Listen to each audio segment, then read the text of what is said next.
चलो शिव भोला के शंकर भोला के बरा जाबो हो। चलो शिव भोला के शंकर भोला के बरा जाबो।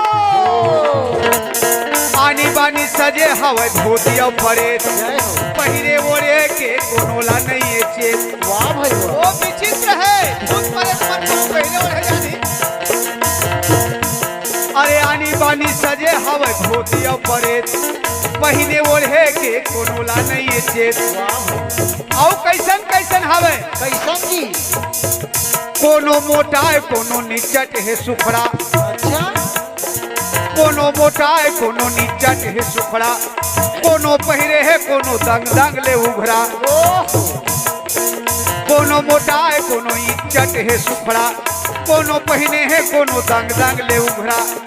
आओ अरे कोनो चूती वाला हावे कोनो हावे मुंडा। मोरे का देखो उदाहरण है कैसे कैसे? अरे कोनो चुंदी वाला हावे कोनो हावे मुंडा।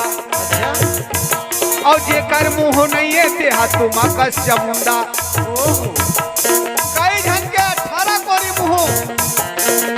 कोई काकरो मुंह चिनिए, कोई चुंदी वाला है और कोई मुंडा है। कोनो पहिरे है कोनो दंगा में उभरा है। कोनो चुंदी वाला हावे कोनो हावे मुंडा। जेकर मुंह नहीं है ते हाथों माकस चमुंडा। चलो शिव भोला के शंकर भोला के बरात जाबो।